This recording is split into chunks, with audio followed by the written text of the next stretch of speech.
20 years ago today, on April 19th, 1995, at 9:02 a.m., a truck bomb exploded in front of the Alfred P. Murrah Federal Building in downtown Oklahoma City, killing 168 innocent people, including 19 children in the daycare center, and injuring over 680 others. The effects of the blast were equivalent to that of over 5,000 pounds of TNT being detonated in the middle of an urban center, and could be heard and felt up to 55 miles away in nearly every direction. The blast destroyed or damaged 324 buildings within a 16-block radius, destroyed or burned 86 cars, and shattered glass all over the city, causing at least an estimated $650 million worth of damage. To date, it is the deadliest act of domestic terrorism on U.S. soil in our nation's history. Something particularly interesting about the Oklahoma City bombing is that its occurrence was inspired by another incident that actually happened just a few miles from where we are now, right outside of Waco. The OKC bomber, Timothy McVeigh, a former Marine, happened to witness federal agents storm the Branch Davidian compound where a Mormon cult had been living and where illegal acts such as child molestation had been reportedly occurring for years. He watched as a battle between cult leaders and police took place, resulting ultimately in the destruction of the compound. Angered by the government's handling of the Branch Davidian siege, McVeigh decided to seek his revenge. He returned to his home in Kansas and built a large fertilizer bomb in his garage. McVeigh looked for potential attack sites that were buildings which housed federal law enforcement agencies and had easily shatterable glass fronts, both of which the Murrah building contained. On the morning of April 19, 1995, McVeigh drove a large Ryder-moving van to Oklahoma City, parked it in front of the Murrah building, and lit the fuse to the bomb he had constructed.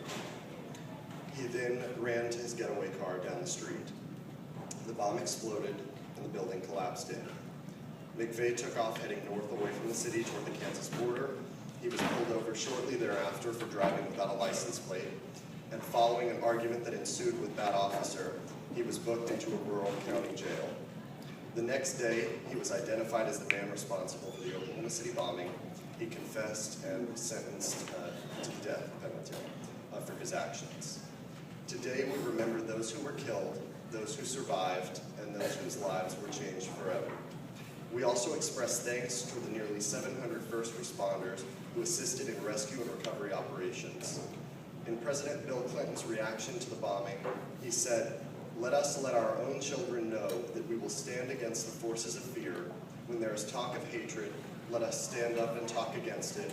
When there is talk of violence, let us also stand up and talk against it. In the face of death, let us honor life. Let us not be overcome by evil, but rather overcome evil with good." Now, in honor of the minute that changed everything between 9:01 and 9:03 a.m. on April 19, 1995, I ask that you join me in 1 minute of silence in honor and remembrance of the lives lost.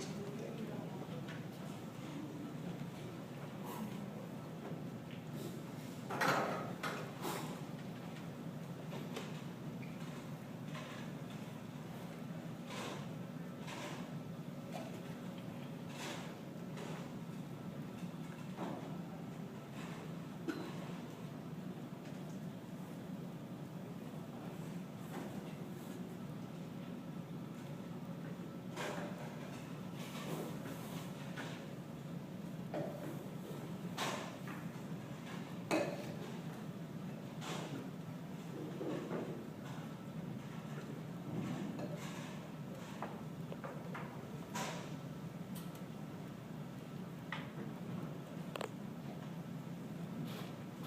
Thank you.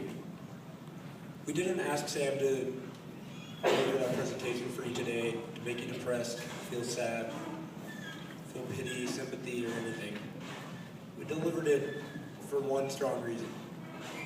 In the wake of the Oklahoma City bombing, what developed was, he said, over 700 first responders for the entire community, the entire state of Oklahoma, and even surrounding states came forward and gave everything they could to help.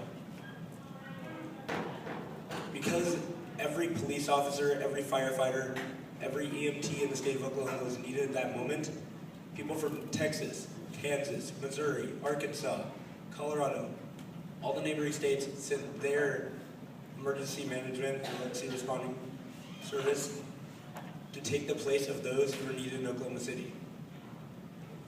People in downtown Oklahoma City who came just to help out, they were not, they're not medical people or anything. So people would literally stop and give them their shoes. People would stop and give them a jacket or anything that they could do to help. Truck beds became ambulances. And this act of service of everybody there became what is known today as the Oklahoma Standard. Fast forwarding 6 years from then, we have 9/11, and the Oklahoma Standard was again put to place, with everybody giving all that they could. So what can we learn from that today? In NFTY, I'd like to create, starting today, what is known as the NFTY Standard.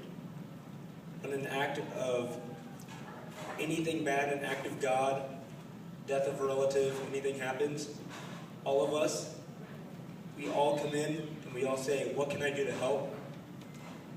What can I help you in your time of need? Today, on April 19th, 2015, we create the NFTY Standard in NFTY, Texas, Oklahoma region.